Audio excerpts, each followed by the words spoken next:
akun Sindikasi masing-masing. Nantinya Bapak Ibu akan diberikan sebuah kotak dialog seperti ini, di mana terdapat himbauan untuk melakukan pemutahiran data.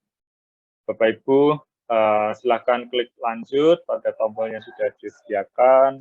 Nantinya sistem akan mengarahkan Bapak Ibu pada fitur unggah ulang KTP dan pemutahiran berkas RPP. Studi kasus banyak juga laporan yang masuk ke kami. Kemarin sudah muncul fitur ini, namun tiba-tiba ditutup kembali. Nah, ada juga yang sudah mengunggah KTP lalu langsung simpan, gitu ya, sehingga RPP-nya belum sempat diperbarui. Lalu bagaimana cara untuk melakukan unggah ulang KTP dan juga RPP dengan kondisi tersebut? Pastikan Bapak Ibu segera saja coba login kembali. Nantinya fitur unggah ulang ini pasti akan muncul kembali, sehingga Bapak Ibu tinggal melengkapi saja bagian mana yang belum diunggah. Misal kalau kemarin sudah mengunggah KTP, tapi RPP belum diperbarui, maka cukup perbarui berkas RPP-nya saja, lalu nanti simpan kembali. Baik, selanjutnya bagaimana cara mengunggah KTP dan RPP pada fitur tersebut? Pastinya Bapak Ibu sudah menyiapkan berkas pindaian KTP maupun berkas RPP-nya pada lokal komputer masing-masing agar nanti lebih memudahkan Bapak Ibu dalam proses pemutahiran data tersebut. Pertama, klik pada kolom unggah KTP, nantinya akan membuka jendela baru, di mana Bapak Ibu diminta untuk mencari lokasi file atau berkas tersebut. Seperti langkah prosedur umumnya, Bapak Ibu akan memilih file pada lokal komputer tersebut untuk diunggah. Lalu bagaimana untuk mengunggah berkas RPP? Pada kolom kedua yang kami kotak merah nomor 2 ini, klik saja pada judul RPP yang muncul di sana. Pastikan berkas RPP Bapak Ibu sudah disiapkan pada lokal komputer masing-masing. Ini contohnya, diklik pada judulnya yang di bawah ini. Ini contoh saja Bapak Ibu, judul RPP-nya adalah IKM. Saya klik judul RPP tersebut, lalu sistem akan otomatis mengarahkan Bapak Ibu pada platform SIM Guru Berbagi dan Belajar. Nah, ada pertanyaan juga di kolom setting tadinya, apakah berkas RPP boleh berbeda dengan yang digunakan saat mendaftar tersebut? Mohon nanti Pak Oteng dan tim Pokja bisa mempertegas informasi yang kami terima, berkasnya harus sama yang digunakan saat mendaftar, sehingga form unggah ulangnya kami akan sesuaikan atau sudah kami sesuaikan menjadi Bapak Ibu cukup mengunggah ulang filenya saja tanpa mengubah form lainnya.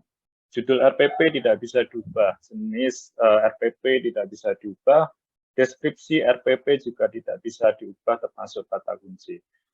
Isian, judul, jenis, deskripsi RPP dan kata kunci adalah apa yang Bapak Ibu isikan saat mendaftar kembali, saat mendaftar sebelumnya, sehingga Bapak Ibu hanya boleh mengunggah file berkas RPP-nya pada form yang telah disediakan. Sekali lagi, berkas yang boleh diunggah adalah berkas yang sama saat Bapak Ibu melakukan proses pendaftaran sebelumnya. Untuk mengunggah, Bapak Ibu cukup klik saja pada kolom ubah berkas di sana. Seperti ini contohnya, klik. Nantinya Bapak Ibu akan diberikan jendela baru untuk mencari lokasi berkas RPP tersebut pada lokal komputer masing-masing. Bagaimana detail proses teknisnya nanti coba akan saya simulasikan di akhir setelah pemaparan sedikit materi berikut ini. Setelah itu, berkas telah diunggah, pastikan Bapak Ibu klik tombol unggah. Lalu Bapak Ibu kembali pada halaman SIM Guru Penggerak dan langsung klik tombol simpan jika sudah unggah KTP dan unggah ulang berkas RPP pada platform Guru Belajar yang tadi saya tampilkan. Selesai untuk proses unggah ulang KTP dan juga pindai berkas RPP pada platform Guru Belajar. Lanjut pada proses simulasi mengajar akan dimulai tanggal 11 Januari sampai dengan 3 Februari 2023.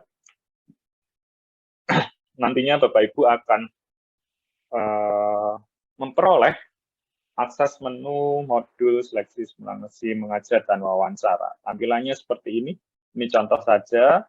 Jadi saat ini jika Bapak Ibu login pada akun masing-masing belum ada modul seleksi simulasi mengajar dan seleksi wawancaranya. Akan segera terbuka setelah Bapak Ibu nantinya selesai atau sebelum kalender pelaksanaan simulasi mengajar, yaitu sebelum tanggal 11 Januari 2023. Ini contoh tampilannya di mana Bapak Ibu nantinya pertama akan mengakses dahulu modul menu simulasi mengajar. Klik pada modul menu tersebut, bisa melalui menu yang ada di kiri ini, atau langsung klik saja pada modul menu cut yang ada di tengah. Bapak Ibu nantinya akan diarahkan pada halaman detail simulasi mengajar, di mana di dalamnya akan diberikan informasi kapan Bapak Ibu akan mengikuti proses simulasi mengajar. Ini contohnya, diinfokan harinya, tanggal proses simulasi mengajarnya nanti akan dilakukan, dan sesi slotnya di mana jam yang tertera di sini merupakan format waktu Indonesia Barat. Seperti yang sudah disampaikan Pak Otong di awal, bahwa semua waktu atau sesi menggunakan zona waktu Indonesia Barat, dan apabila Bapak Ibu berdomisili di zona waktu Indonesia Timur maupun zona waktu Indonesia Tengah, maka mohon dapat menyesuaikan waktu dengan waktu Indonesia Barat. Untuk melihat detail jadwal, klik pada tombol yang sudah ada di sana. Maka Bapak Ibu akan diarahkan pada halaman detail jadwal simulasi mengajar.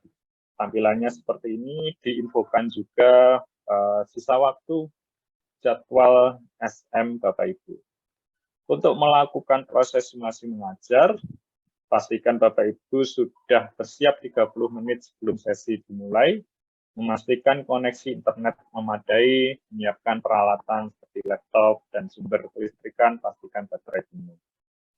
Jika sudah waktunya proses simulasi mengajar, klik saja tombol simulasi mengajar yang ada pada halaman tersebut. Sistem akan otomatis mengarahkan Bapak Ibu pada halaman Google Meet untuk proses simulasi mengajar tersebut. Sedikit tips Bapak Ibu, jika Bapak Ibu menggunakan browser Google Chrome, pastikan pada browser yang sama sudah login akun Gmail masing-masing. Begitu juga jika Bapak Ibu menggunakan browser yang lainnya, baik Mozilla mungkin atau browser yang lainnya. Artinya Bapak Ibu harus login pada akun Gmail di browser yang sama di mana Bapak Ibu login akun SumBKB tersebut. Nanti akan coba saya simulasikan bagaimana Bapak Ibu akan akses modul menu simulasi mengajar, lalu klik tombol simulasi mengajar hingga terbuka halaman Google Meet yang dimaksud. Lanjut, ini adalah simulasi proses tatap muka pada Google Meet dimaksud dengan tim penilai dan pemantau. Proses simulasi mengajar berlangsung hingga waktu yang telah ditentukan. Jika sudah selesai, Bapak Ibu akan kembali pada halaman detail jadwal simulasi mengajar kembali. Selanjutnya cukup klik tombol silang yang ada pada pojok kiri di atas untuk menutup atau mengakhiri proses simulasi mengajar tersebut. Sedikit tips kembali. Kami infokan kembali, pastikan sudah bersiap 30 menit sebelum sesi dimulai. Total waktu yang dibutuhkan per sesi adalah 30 menit. Koneksi jaringan dipastikan stabil dan memadai, perangkat laptop juga terhubung ke sumber listrik atau memiliki baterai penuh, pastikan Bapak Ibu dalam keadaan aktif login akun Gmail pada peramban atau browser masing-masing. Jika menggunakan gawai atau smartphone, pastikan juga sudah terpasang aplikasi Google Meet pada gawai masing-masing. Berikut sedikit informasi tata kelola atau tata cara menginstal Google Meet pada aplikasi handphone masing-masing. Bapak Ibu masuk pada layanan Play Store. Jika sistem operasi yang digunakan adalah Android, pilih Play Store, lalu ketikkan aja pada kolom pencarian Google Meet seperti ini, lalu install. Contohnya, jika sudah sukses terinstall pada aplikasi pada gawai masing-masing. Sama, jika Bapak Ibu menggunakan handphone, nantinya link Google Meet yang Bapak Ibu dapatkan dari SIM PKB akan mengarahkan Bapak Ibu pada ruang virtual tersebut. Wawancara akan dilakukan tanggal 13 Februari mulai sampai dengan tanggal 3 Maret 2023. Tidak jauh berbeda, jadwal wawancara akan diinfokan pada halaman login masing-masing pada modul menu wawancara. Ini contoh tampilannya. Aturan seleksi wawancara, kandidat yang dinyatakan diskualifikasi pada seleksi simulasi mengajar tidak dapat mengikuti proses wawancara. Materi wawancara seputar esai yang diisi peserta saat mendaftar, waktu kurang lebih 1 jam, persiapan dan integrasi nilai 30 menit. Wajib mengisi umpan balik asesor. Nah, setelah Bapak Ibu selesai rangkaian proses wawancara, Bapak Ibu